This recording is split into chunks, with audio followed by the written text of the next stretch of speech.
mystère sur la disparition de ma femme. Je vivais une existence paisible et remplie de bonheur aux côtés de ma femme, l'amour de ma vie. Mais un jour, tout a basculé. Elle a disparu, s'évaporant sans laisser la moindre trace. Le désespoir et l'angoisse ont envahi toute la famille. Les soupçons et les accusations nous ont déchirés. Ce fut le début d'une série de tragédies et de révélations terrifiantes. Je vais vous raconter mon histoire, celle de ma quête ardente et déchirante pour retrouver ma femme, une quête qui a plongé nos vies dans le chaos et la souffrance. Je m'appelle Lionel. À 27 ans, ma vie a pris un tournant merveilleux lorsque j'ai rencontré Sarah, une jeune femme de 23 ans. Dès le premier instant, sa beauté m'a ensorcelé et je suis tombé éperdument amoureux d'elle. Déterminé à gagner son cœur, j'ai déployé tous mes efforts pour la conquérir.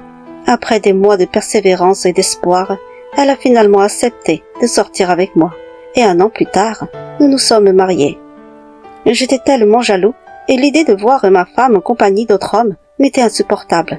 Je la voulais uniquement pour moi, alors je préférais qu'elle ne travaille pas, désirant préserver sa beauté intacte.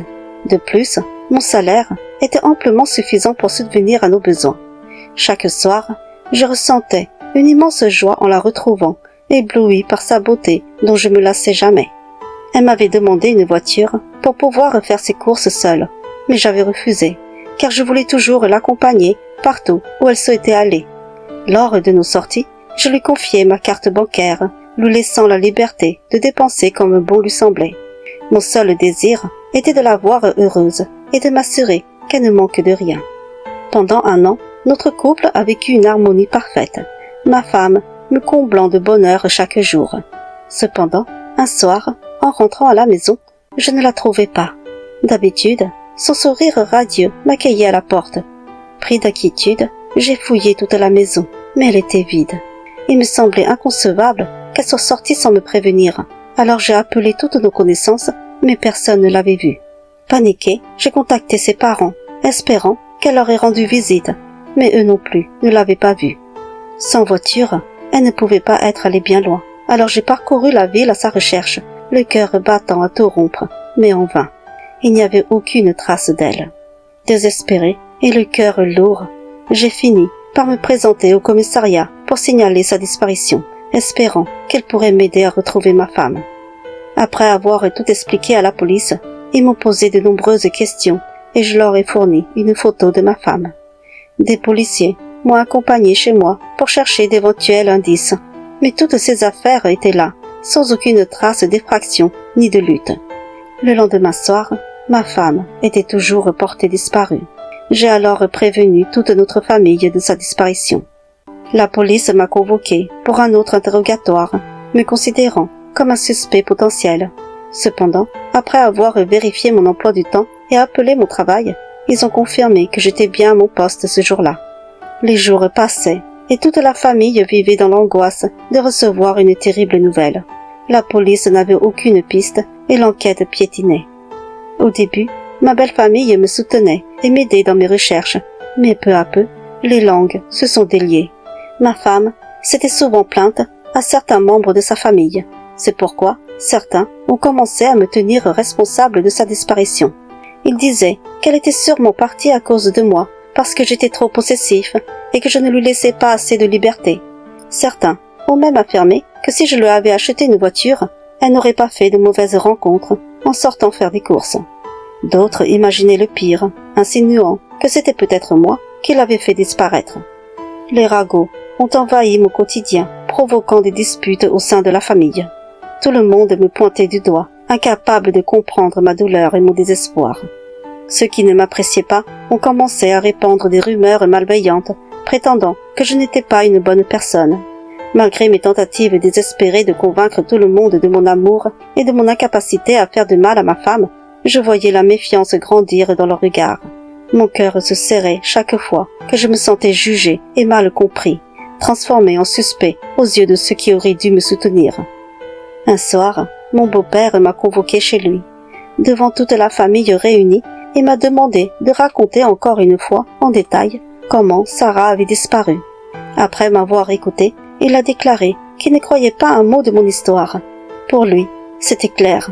j'avais tué sa fille et dissimulé son corps. Il voulait que j'avoue et que je révèle où elle se trouvait. Je lui ai assuré, avec toute la sincérité possible, que je n'avais pas tué sa fille. Furieux, il est allé chercher un flacon et il m'a dit « Ceci est une potion ensorcelée. Si tu es vraiment innocent, es-tu prêt à parier ta vie en buvant cette potion ?» Mon beau-père croyait fermement aux sciences occultes et fréquentait un cercle de gens adeptes de sorcellerie. Je n'y croyais pas du tout, mais j'ai répondu « Je n'ai pas besoin de boire cette potion. J'aime votre fille, et je ne l'ai vraiment pas tuée. » Il a répliqué « Écoute, tant que tu ne boiras pas cette potion, tu ne quitteras pas cette maison. Nous la boirons tous les deux. Si tu es coupable, tu mourras dans les prochains jours. Mais si c'est moi qui t'accuse à tort, alors je mourrai. » Encerclé par toute la belle famille, je n'avais pas d'autre issue. Avec le cœur lourd, j'ai accepté de boire cet élixir avec mon beau-père. Après ce moment, ils m'ont enfin laissé rentrer chez moi. À mon retour, j'ai découvert ma maison en désordre. Quelqu'un s'était introduit chez moi et avait fouillé mes affaires. Immédiatement, j'ai suspecté la tante de ma femme, qui me haïssait ouvertement. D'ailleurs, elle était étrangement absente, alors que toute la belle famille était réunie chez mon beau-père. Ne voulant pas créer davantage de problèmes, je n'ai pas appelé la police, mais j'ai décidé de lui téléphoner. Elle a nié être venue chez moi et m'a maudit en disant que puisque j'avais tué sa nièce, elle espérait que je meure dans un accident de voiture. Une semaine plus tard, j'ai appris que mon beau-père était décédé dans son sommeil, de cause inconnue. Sachant que j'étais détestée, je n'ai pas osé assister aux funérailles. Après l'enterrement, mon beau-frère m'a appelé pour me reprocher la mort de son père. Je lui ai expliqué que je n'avais jamais voulu boire cette potion et que j'avais juré n'avoir rien fait à Sarah, mais que c'était son père qui avait insisté. Furieux, il m'a accusé de peut-être avoir engagé quelqu'un pour tuer sa sœur et m'a maudit à son tour, souhaitant ma mort s'il avait raison. Malgré mes tentatives désespérées pour le raisonner et lui demander de retirer ses paroles, car je ne voulais pas qu'il lui arrive malheur, il m'a raccroché au nez. 3 jours plus tard, j'appris que la tante de ma femme avait trouvé la mort dans un accident de voiture en rentrant de son travail. J'ai ressenti une profonde peine pour sa famille. À peine une semaine après, une autre tragédie frappa. Mon beau-frère perdit la vie. Alors qu'il était monté pour réparer son toit, il fit une chute mortelle, sa tête heurtant violemment un gros caillou. Ces événements me bouleversèrent profondément et j'étais sincèrement désolée pour les tragédies qui frappaient ma belle famille. Depuis ces drames, plus personne n'osait me maudire, laissant derrière eux un silence lourd et accablant. Ils ont alors arrêté de m'accuser. Un soir, alors que j'étais en congé, j'ai ressenti le besoin de m'évader et de prendre l'air. J'ai pris ma voiture et me suis dirigée vers le petit chalet à la montagne où j'avais l'habitude d'aller avec mon grand-père. Ce lieu, chargé de souvenirs, avait un petit sous-sol. En descendant, ma femme Sarah était là, enchaînée et enfermée dans une cage que j'avais installée. Dans un autre coin de la pièce, son amant était ligoté à une chaise, immobile, semblant déjà mort depuis longtemps, son corps en décomposition. En me voyant, Sarah éclata en sanglots, me suppliant de la libérer. J'ai saisi ses cheveux, forçant son regard vers son amant, et j'ai murmuré avec une amertume glaciale. « Regarde-le bien. L'aimes-tu toujours autant? Le trouves-tu toujours aussi beau ?» Ses larmes coulaient abondamment, inondant son visage de désespoir. Je refermai la cage et poursuivis, la voix tremblante de colère et de douleur. « Tu sais, je ne t'ai rien fait, mais ta famille m'a accusé de t'avoir tué. Ton père m'a même forcé à boire avec lui sa soi-disant potion ensorcelée, et il en est mort. Ton frère m'a maudit, prétendant que j'avais engagé quelqu'un pour te tuer. Il est mort aussi, car je n'ai engagé personne.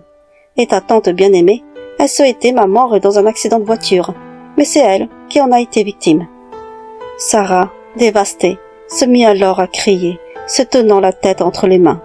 Pour la calmer, je lui ai administré une injection pour l'endormir, puis je suis remonté à l'étage, le cœur lourd. J'ai enfilé ma veste, prêt à quitter les lieux. Soudain, des coups retentirent à la porte, accompagnés de voix autoritaires. « Ouvrez la porte, c'est la police !» Mon cœur se serra d'effroi. C'est ainsi que j'ai été arrêté, ignorant que la police m'avait placé sous surveillance. Ce moment marqua la fin de la mystérieuse disparition de ma femme.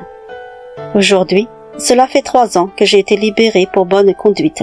Les longues années passées en prison m'ont permis de réfléchir profondément à mes actes. Les séances régulières avec un psychiatre m'ont aidé à contrôler mes émotions et à comprendre mes erreurs. Bien que toute ma famille m'ait rejeté, je ne peux pas leur en vouloir. J'ai compris le mal que j'avais fait. Je vis désormais seule dans mon petit appartement, avec pour seule compagnie mon fidèle chien. Chaque jour, je profite des moments simples, essayant de rattraper le temps perdu et de trouver un semblant de paix. Mon passé reste une cicatrice douloureuse, mais j'essaie de construire un avenir différent, marqué par la rédemption et la réflexion.